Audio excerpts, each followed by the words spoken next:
आज हम अध्ययन करने वाले हैं भारत का भौतिक भूगोल, जिसमें हम पढ़ेंगे घाट। तो आपको पता ही है, ये पूर्व, ये उत्तर, ये पश्चिम, ये दक्षिण। जिसमें आपका क्षेत्रफल की बात करें, क्षेत्रफल कितना है आपका पूर्व से पश्चिम में 32,87,263 आपका क्या है, क्षेत्रफल है पूर्व से पश्चिम और उत्तर से दक्षिण। ये क्या है आपका पूरा भारत का क्षेत्रफल को प्रदर्शित करता है। कितना है, 32,87,263। और आपका उत्तर से दक्षिण आपका निकाला जाता है क्षेत्रफल, जिसमें आपका ये और ये आपका क्षेत्रफल बताता है। इसमें आपका उत्तर से दक्षिण की बात करें तो ये आपका कितना है, उत्तर से दक्षिण 3214 किलोमीटर है। और आप पूर्व से पश्चिम की बात करें तो ये 2933 किलोमीटर कवर करता है। आगे बात करें, आगे इसमें बात करेंगे। देखिए, भारत में 29 राज्य, अब तो 28 राज्य हो गए हैं और 7 केंद्र शासित प्रदेश हैं। अब 8 केंद्र शासित प्रदेश हो गए हैं, यहाँ पर मेंशन कर लेना। भारत के 7 पड़ोसी देश और भारत के कुल 17 राज्य इन पड़ोसी देशों से जुड़े हैं। यानी कि भारत के 7 पड़ोसी देश कौन हैं, तो भारत के कितने राज्य जुड़े हैं, 17 राज्य जुड़े हैं भारत के 7 पड़ोसी देशों से। भारत में 9 राज्य की रेखा, यानी कि भारत में 9 राज्य हैं जिनकी समुद्री तट रेखा है लगी है। इसमें गुजरात की तटरेखा सबसे लंबी है। यहाँ बात करें तो देखिए, यहाँ पर इसका जो उत्तरी बिंदु है उसे इंदिरा कॉल कहते हैं, और इसका दक्षिण बिंदु को इंदिरा पॉइंट, और पूर्वी बिंदु को बलांगू कहते हैं, और आपका पश्चिमी बिंदु को सर क्रीक कहते हैं। आगे बात करें, भारत की सबसे लंबी नदी गंगा नदी है।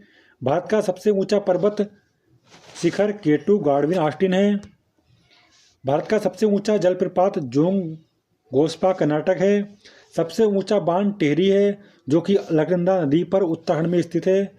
भारत में 2 सक्रिय ज्वालामुखी हैं, एक नारकोंडम, एक वैरन। ये ज्वालामुखी हैं, इसके अलावा और कई ज्वालामुखी नहीं हैं, यानी कि और कोई ज्वालामुखी नहीं है। भारत का त्रिपुरा राज्य बांग्लादेश से 3 तरफ से घिरा है। भारत की घाट देख लीजिए। इसमें पश्चिमी और देखिए, जो पश्चिम की तरफ घाट पड़ते हैं उन्हें क्या क्या नाम से जाना जाता है। आप देखिए, यहाँ पर गुजरात से गोवा तक के तट को क्या कहते हैं, कोंकण तट कहते हैं। गोवा से कर्नाटक के तट को क्या कहते हैं, कैन्या तट। और आपका कर्नाटक से केरल के तट को क्या कहते हैं, मालाबार तट। तो आपको यहाँ से याद रखना है, जो आपके पश्चिम की तरफ पड़ते हैं। पूछा जाता है कि पश्चिमी तट कौन से हैं। एक आपका पूर्वी तट दे देते हैं इसमें से, और बाकी इसमें 3 तट देते हैं आपके पश्चिमी। उसमें से पूछ लेते हैं कौन सा इसमें पश्चिमी तट नहीं है। आगे बात करें तो देखिए, पश्चिमी जो है, देखिए केरल से लेकर पश्चिमी बंगाल, यानी कि पश्चिम बंगाल तक जो एरिया पड़ता है वो कितना पड़ता है, 1015 किलोमीटर, जिसे महेंद्रगिरी के नाम से जाना जाता है। जो केरल से लेकर पश्चिम बंगाल तक कितना एरिया है, वो आपका 1015 किलोमीटर जो पड़ता है उसे महेंद्रगिरी कहा जाता है। आपको ये याद रखना है। अब पूर्वी घाट को देख लेते हैं। पूर्वी घाट देखिए, केरल से लेकर आंध्र प्रदेश के तट को क्या कहते हैं, कोरोमंडल तट।